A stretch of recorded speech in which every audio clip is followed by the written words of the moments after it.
Hi everybody, Bobo here. Welcome to my humble kitchen and our first attempt at a cooking video. Today we're going to make what I call hamburger soup. Now I guess we can make up some kind of little bit more fancy name for it, but that's what I'm going to call it. It's a recent recipe of mine, comes out pretty nice. So I've been told. I don't gonna honk my own horn, Bobo is fun, but he's also humble. So I'm gonna tell you the ingredients right now by Dom, my photographer Dom, who also doubles as my son. And here we go, guys. Everything has been chopped ahead of time. We have the onions, celery, and carrots, some chopped garlic. Pound and a little bit, maybe pound and a half, sort of was like half of that whole big pack. That's ground beef, some olive oil. I don't think I'm gonna use butter.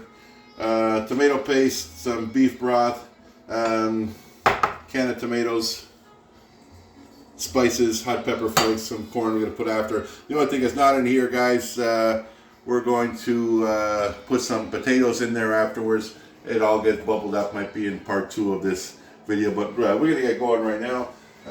This thing is ready to go. Going to put in the olive oil in the pan. And turn on the, we're going to do this in 2 pans actually. Olive oil in the pan, guys.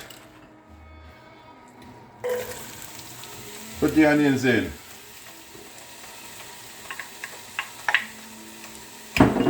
Whatever recipe you're doing, guys, I don't care what it is, onions has to be number 1. The first thing you put in there is the onions. 2 exceptions. Only unless there's bacon or most of the time, mushroom. Onions is always first. Number first.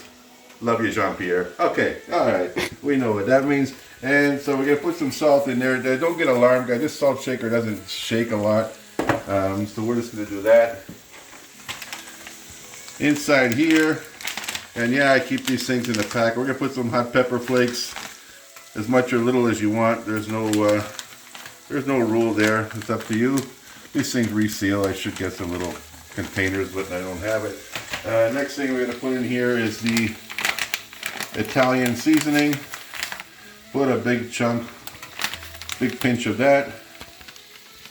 Okay, and keep an eye on, let me get my old reliable, it's been around forever, old reliable wooden spoon.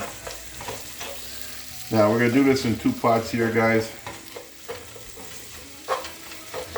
Make things a little easier. This we're going to brown up the beef.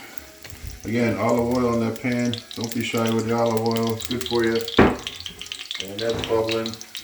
In goes the meat. And got a nice sound to that.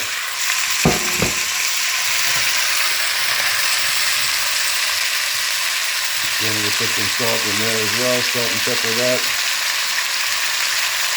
You can adjust the salt afterwards.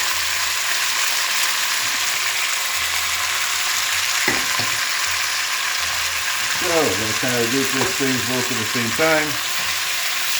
And you got to mash this guy up, crunch this up, mash it up, call it whatever you like. You know what you're doing with that.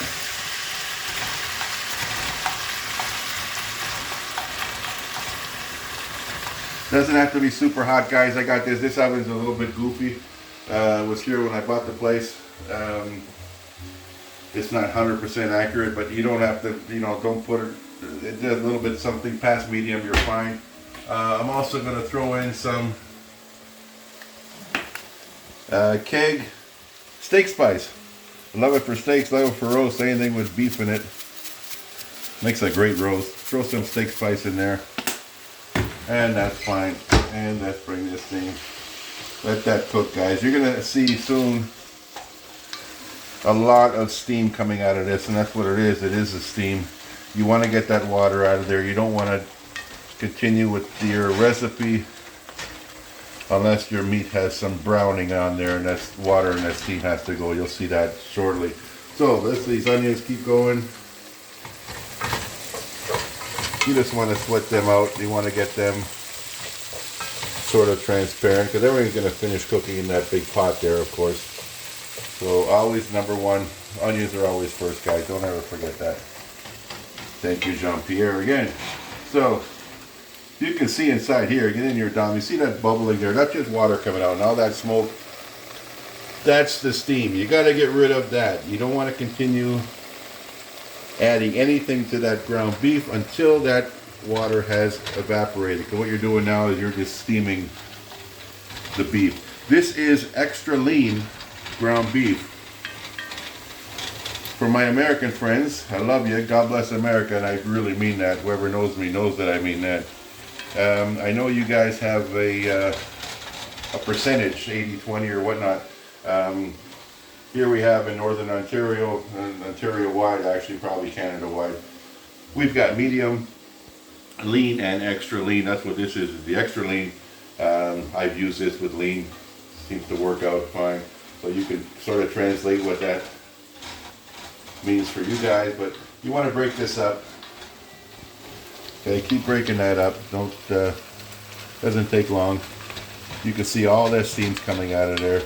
This has to all get done, the steam, before you do anything else in here. And you want to actually get some color to this beef. What's called the Maillard reaction.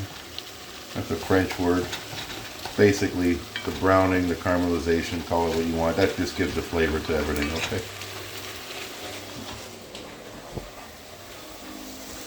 So the onions are still getting there. We're going to be putting the next ingredients in there soon.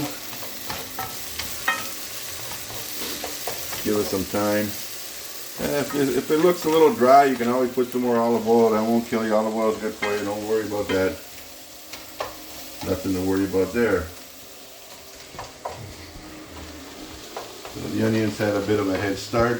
You can see all the steam that's coming out of this. This is all water, guys. This is the meat that we're buying nowadays at the store. Unfortunately, unless you can grind your own from where you know it's coming from, but that's what we got. You can see all of this.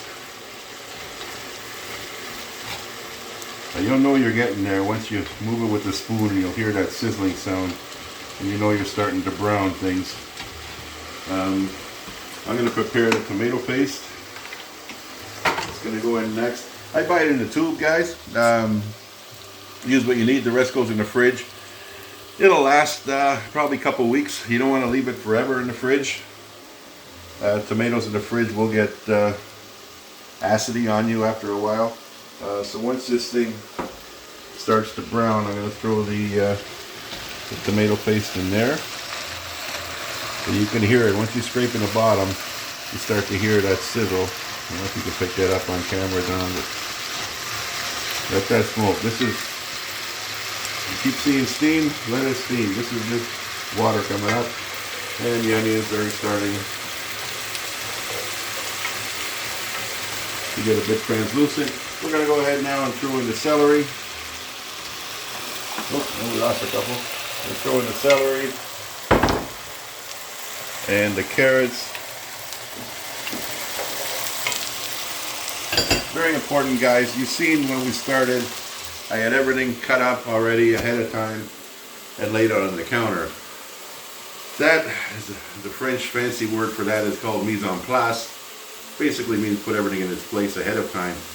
If you're following a recipe, what you don't want to do is, oh, I need this, and having to start chop this or going running to get this or whatever. Have everything ahead of time. Make things a lot easier, a lot more fun. Again, but what's fun, you want to have fun in the kitchen. If you're not having fun in the kitchen, you're doing something wrong, guys. Okay, this is starting to get there. It's starting to get some browning.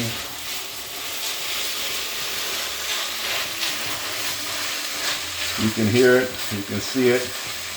I'm going to go ahead and put a real good squirt of tomato paste in there.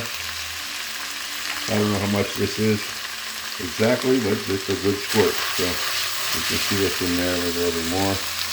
There we go. If you buy the tomato paste in that little can, and you know the way, or other way to use it for the second time, you're great. I don't have that knowledge. Yeah, okay, so tomato paste is in here with the rest of the beef.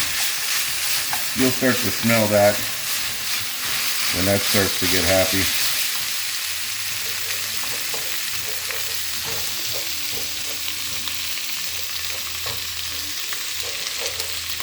The onions and the carrots are inside here. A little bit more olive oil.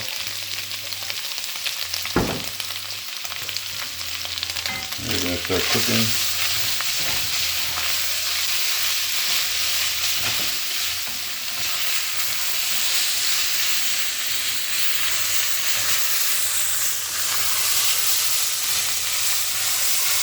Okay, that's getting nice and brown. I'm going to put some liquid inside here a little bit. We're going to dump all this inside here. And that's basically going to be the start of this, and we'll be back to finish things off. Meantime, maybe I'll have a little sip of bush beer. Just a little sip. Didn't have any cheap wine today, but we got beer. Just a little sip, guys. Bobo is fun and also responsible. So this is ready to go. Starting to get some a lot of caramelization on the bottom of that. We're going to put a bit of liquid, but before we do that, I'm going to go ahead and put the garlic in here.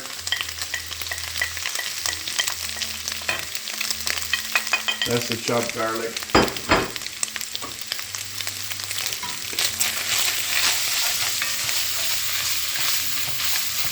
You don't ever want to burn the garlic. Once you start to smell it, which is like right now, some of the beef broth, I'm just going to put that in the bottom of the pan. I'm going to end up using the whole thing.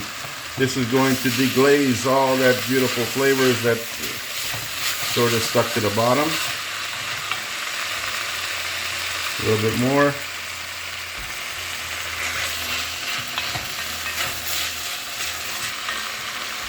I'm going to go ahead and get my tomatoes in here. The can of Aurora tomatoes, what they call it, a 14-ounce can. I'm going to put some water as well.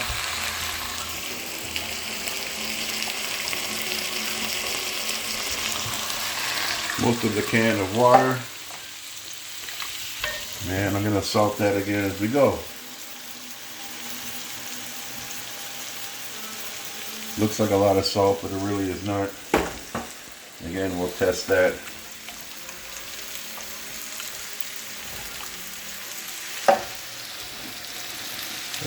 That's you. Okay, so let that start cooking. That bubble down.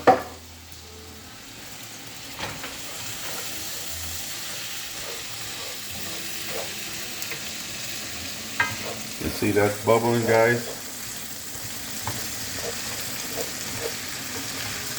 This is pretty much all you need to do. It's not magic. You turn this down a little bit. That's just going to be on the slow bubble. I'm going to go ahead and throw these vegetables inside the pot.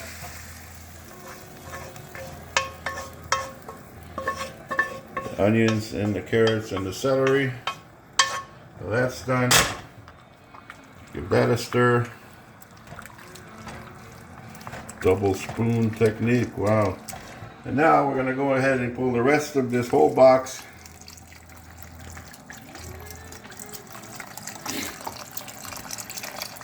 of beef broth. I use the Campbell's beef broth. Put the whole box in there. And we're going to keep an eye on things. See how that looks. That should be about it. Might need a little bit more liquid. Now once this thing bubbles down for a while, we're going to add the potatoes. But it looks like there's enough liquid in there. Maybe we're going to put a little bit more water in here. Kind of have to eyeball this stuff, guys. That should do it. Leave some room because the potatoes are going inside here.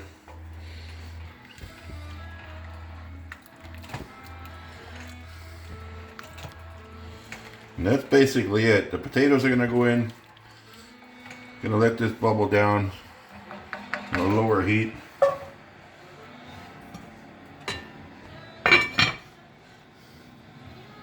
For a good half hour or so at least. And we'll be back. That's about it, guys, for part one. This is gonna get happy. Like I said, don't have to keep peeking at it. Just let it do its thing. Give it a good half hour, 45 minutes. It's you know, the longer the better. Let everything cook down. At that point, we're gonna have the potatoes cut up in half-inch cubes, 3/4 inch cubes. We'll throw those inside there. We'll cook those for another half an hour or so, 45 minutes, and you're good to go. We may have to thicken it up at the end. We'll show you how to do that. For now, okay.